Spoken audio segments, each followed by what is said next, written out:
Eh bien salut les amis, super content de vous retrouver comme d'habitude. Alors aujourd'hui ça va être une vidéo qui me tient à cœur, hein. Comme tous les ans, ça me paraît quand même super important de faire un petit bilan sur l'année, sur la production de légumes et puis un petit peu tout ce qui tourne autour de l'autonomie alimentaire. Voir ce qui a marché, ce qui n'a pas marché. Faire aussi un petit point sur l'élevage, sur nos aménagements sur le terrain, sur nos futurs objectifs. Enfin bref, tout ça, tout ce qui rend un petit peu notre potager, faire en sorte qu'il s'améliore d'année en année. Donc c'est parti, on va faire donc ce petit bilan de cette année 2022. Et vous allez voir que ça a été ici l'année de tous les records, aussi bien au niveau météo, mais aussi au niveau production. Alors, on est passé à côté des aléas climatiques les plus importants et du coup on a réussi à avoir une production assez folle cette année. Allez, c'est parti donc pour cette vidéo. On commence avec des images donc dès le printemps où on a eu un printemps hyper ensoleillé, ce qui a permis d'avoir des semis vraiment en super forme. Donc c'est toujours la même technique, hein, ici on utilise la petite serre, hein, pour l'occasion on la remonte à côté de la maison aux alentours du mois de mars jusqu'à la mi-mai.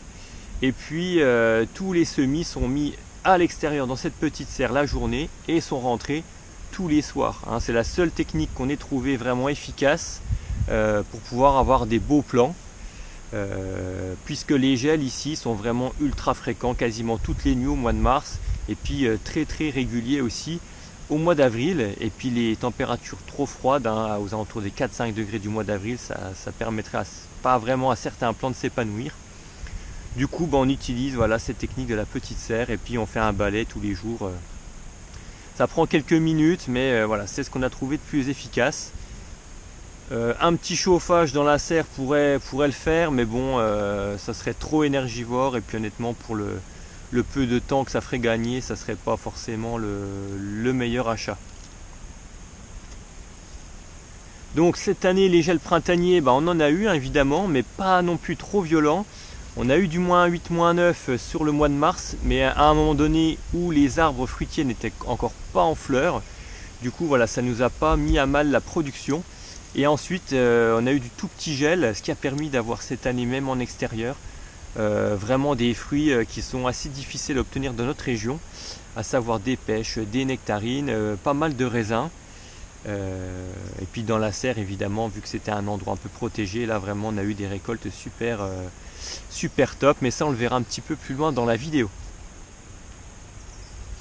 Donc les premiers semis sont mis en place, petits pois, carottes, oignons, artichauts, hein, les fèves, tous des semis précoces.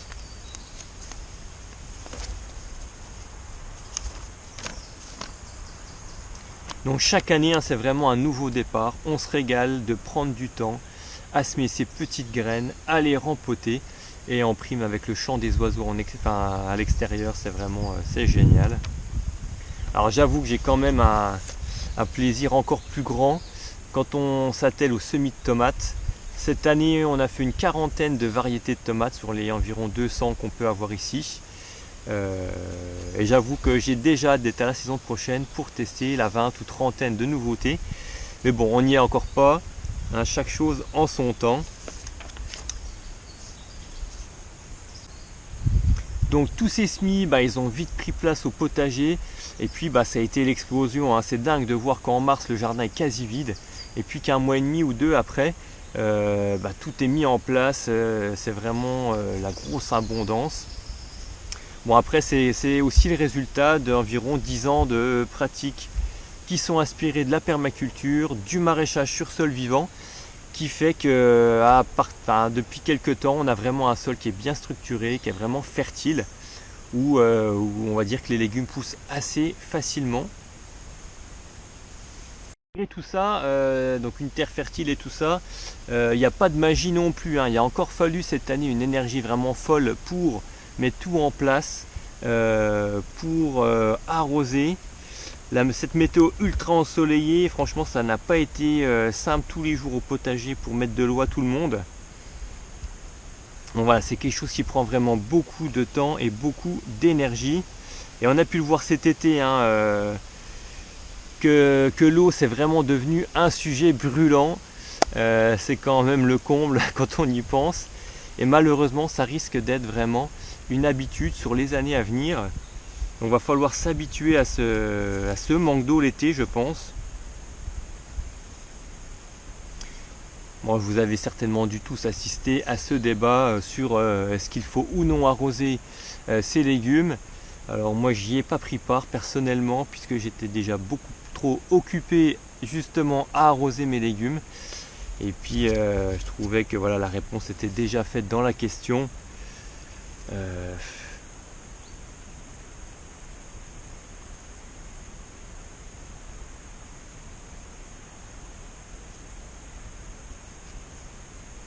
Alors quand on pense quand même que les spécialistes nous disent que cette année sera l'année la plus froide des 20 prochaines, ça laisse quand même à réfléchir, hein.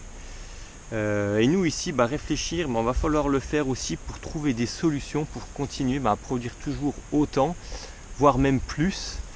Et donc ce qui nous amènera un petit peu là dans la saison à développer des différentes choses. Mais je vous en parlerai justement dans les futurs objectifs pour l'année prochaine. Alors chaque année, on a vu ici son lot d'aménagement. L'année dernière, rappelez-vous, c'était vraiment tout ce qui était bac anti-campagnol, ces bacs grillagés. C'est pareil, ça nous a pris une énergie de dingue ici à faire ça. Et cette année, le gros de l'aménagement, ça a été la serre, cette serre tunnel, 9 mètres par 5, 3 mètres 25 de hauteur, alors qu'on a un petit peu rehaussé pour arriver à 3 mètres 40. Voilà, dans l'idée, c'était vraiment, on cherchait une serre vraiment haute pour pouvoir avoir des beaux fruitiers à l'intérieur. Des fruitiers qui sont sensibles ici, qui donnent une belle récolte tous les 8-10 ans, à savoir les pêches, les nectarines, les abricots. Donc voilà, nous on voulait une serre pour les fruitiers, mais aussi pour les légumes du soleil. Et voilà, les résultats dès la première année, ça a vraiment été, ça nous a pas déçus, ça nous a vraiment conforté que cette serre c'est ultra utile au potager. Donc on a pu voir des pêches plates, des nectarines. Alors l'abricotier lui n'avait pas réussi à passer l'hiver, donc on va en réinstaller un autre là pour cette année.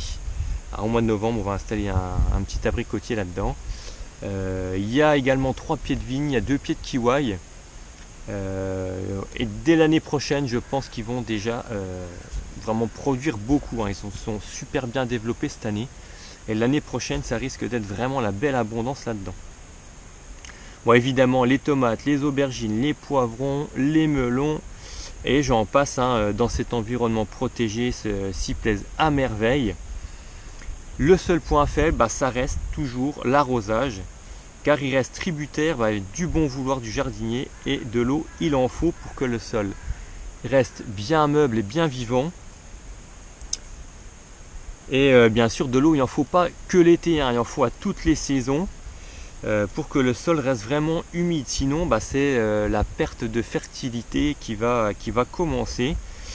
Et juste pour vous illustrer ça, un petit calcul simple. Dans ma région, il pleut entre 800 et 1000 mm d'eau par an. Donc si on veut faire un petit calcul sur cette surface de serre de 45 mètres carrés, ça voudrait dire que la serre, si on voudrait reproduire des conditions naturelles, aurait besoin quasiment d'environ 40 mètres cubes par an. Donc je vous laisse calculer le nombre d'arrosoirs qu'il faudrait pour faire 40 mètres cubes d'eau dans cette serre tous les ans.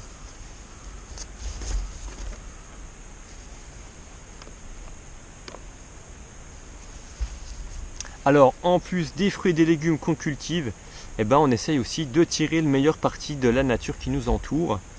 Donc ça commence au mois de mars, février-mars avec la sève de bouleau. Ensuite les petits fruits comme les myrtilles. Et puis à l'automne les noix, les châtaignes, hein, qui sont aussi des piliers de notre autonomie alimentaire. Et puis évidemment les champignons, hein. Cette année encore une extraordinaire année à champignons. Bref, toutes ces choses que la nature nous offre gratuitement. Et tous les ans, je suis stupéfait de voir que personne ne ramasse toutes ces choses qui sont gratuites, qui sont bio, qui sont saines. Voilà, ça reste, voilà, ça tombe par terre, c'est pas ramassé, c'est vraiment très surprenant, mais bon, c'est comme ça. dans le passé, chacun savait où se trouvaient les arbres fruitiers et à chaque saison correspondaient ces différentes récoltes. Et aujourd'hui, il n'y a vraiment que les promeneurs ou que ceux qui font du vélo, qui bien sûr observent la nature, qui savent où se trouvent encore ces anciens arbres fruitiers. Mais bon, voilà, moi je ne perds rien. Et puis tout ce qui s'offre à moi gratuitement, on en profite également.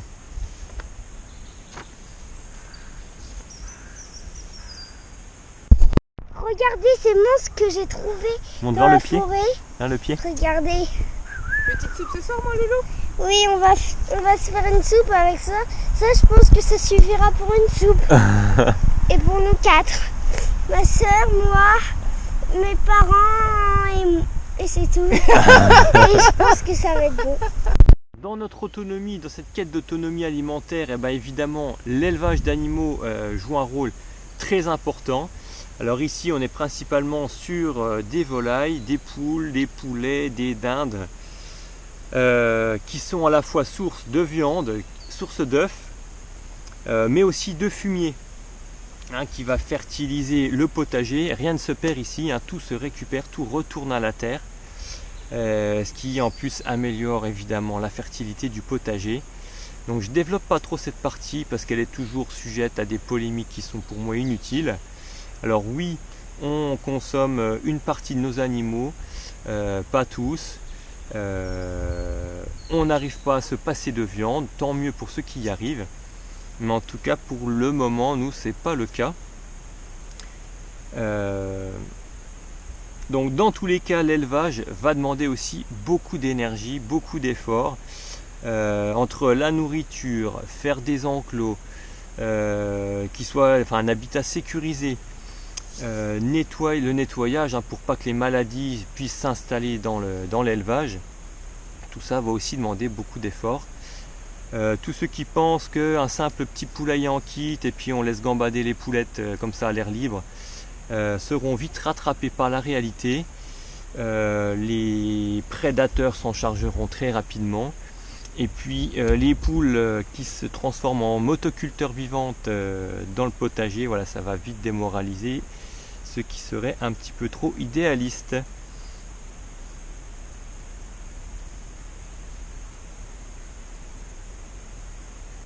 Et on va passer maintenant aux échecs de cette année. Alors c'est pas que je veux minimiser, franchement, en toute honnêteté, cette année on a eu très peu d'échecs, je dirais qu'il y en a eu 2. Alors le premier concerne la culture des haricots secs, qui là vraiment n'a pas supporté du tout ces fortes chaleur dingue. Voilà, on a eu beau arroser, pailler, mais il n'y avait pas d'ombrage suffisamment haut pour eux. Et là la récolte a vraiment été minable. Donc là voilà, culture haricots secs pratiquement nulle, mais c'est la seule, quand on voit toutes les autres, vraiment ça a été la grosse abondance. Et le deuxième échec, qui n'a été qu'une partie d'échec finalement, c'est sur la récolte des pommes de terre. Alors on a eu une belle production de pommes de terre cette année, et comme à mon habitude, au moment de les sortir de terre, on les laisse toujours sécher comme ça au soleil pendant une journée. Sauf qu'on a fait ça une journée où il faisait pas loin des 35-36 degrés je pense. Et le soir, au moment de les récupérer, certaines pommes de terre avaient littéralement cuit sur place.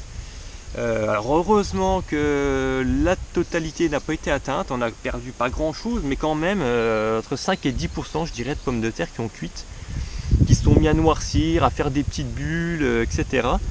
Et il a fallu bien veiller au moment du stockage en cave, à revenir régulièrement quelques jours après pour enlever celles que je pensais étaient encore bonnes mais finalement étaient cuites. Donc voilà, c'est quelque chose que je pensais même pas possible, que ces pommes de terre cuisent à l'air libre. Mais voilà, il faut être pris pour être appris, comme on dit, et je serai plus vigilant à l'avenir au moment où je vais les sortir, que ce soit une journée non plus pas caniculaire. Parce que ça peut vraiment, je pense, sur une journée très ensoleillée, on peut perdre quasiment toute la production de pommes de terre sur une bêtise comme ça. Donc voilà, affaire à suivre sur les prochaines années, on sort les pommes de terre quand il fait beau, mais pas non plus plus de 30 degrés je pense. Et maintenant on va parler donc de nos prochains objectifs, voilà, ce qui va nous nous tenir à cœur sur l'année prochaine. Alors il y a 3 projets ici qui devraient voir le jour. Le premier, ça va être, à mon avis pas sans mal, hein. Ça va être un projet pisciculture. On aimerait bien ici faire un petit élevage de truites. Alors reste quand même à voir si la température de l'eau sera en adéquation avec cet élevage, puisque on ne peut pas dépasser les 25 degrés hein, techniquement sur de l'élevage de truites. Je vous en parlerai au fur et à mesure de la réalisation de ce projet, hein, sinon la vidéo va être interminable. Donc voilà, un projet pisciculture l'année prochaine. Deuxième axe de réflexion, ça va être aussi les engrais verts. Donc ces engrais verts, on les utilise maintenant depuis 2 ans de façon systématique, principalement à l'automne ou en intersaison.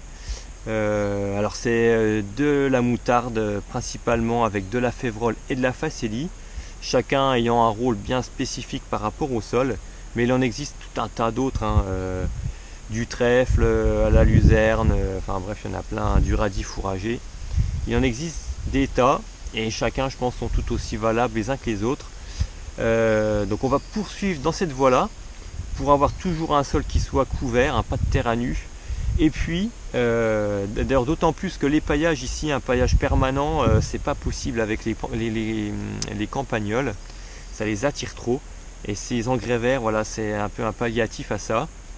Et puis également par rapport aux limaces, cette problématique des limaces où le paillage permanent me ramène trop de limaces vu que je suis en lisière de forêt. Par contre, ce qui risque d'être un axe d'amélioration les prochaines, c'est l'utilisation de ces engrais verts en même temps que les cultures. Donc un exemple parmi d'autres qu'on va tester l'année prochaine, ce sera la culture de tomates avec on va dire en paillage, en engrais vert au sol, du trèfle blanc. Donc je vous expliquerai tout ça l'année prochaine, hein, pourquoi, les pourquoi du comment. Mais voilà, c'est une idée parmi d'autres qui sera certainement un petit test l'année prochaine. Et enfin, dernier axe d'amélioration pour l'année prochaine, ce sera l'ombrage, hein, on l'a vu cette année, l'ombrage qui était indispensable hein, au potager sur des journées à 38-40, sans ombrage, il y a tout qui souffre. Et ça a vraiment demandé beaucoup trop d'efforts hein, d'arrosage, etc. cette année. Donc on va sur des points, des endroits clés du potager, les endroits les plus exposés, on va installer des structures pour pouvoir proposer au jardin des zones un petit peu plus fraîches dans ces journées qui sont vraiment trop chaudes et qui risquent de se multiplier à l'avenir. Voilà les amis, hein, vous voyez que les projets ici ne manquent pas. La saison prochaine s'annonce donc riche en nouveautés, en nouvelles variétés au potager, en couleurs. Donc on croise les doigts pour passer à côté des caprices de la météo. Et si vous voulez suivre tout ça, n'hésitez pas à vous abonner. Là on est quasiment à 15 000 maintenant, c'est super, je vous en remercie vraiment. D'ailleurs je remercie au passage tous ceux qui me soutiennent, soit en m'achetant des semences, soit en me laissant à chaque fois des petits commentaires super sympathiques et constructifs. Voilà. Allez, quant à moi, je vous dis à très bientôt. On se retrouve prochainement pour une prochaine vidéo. Allez, ciao!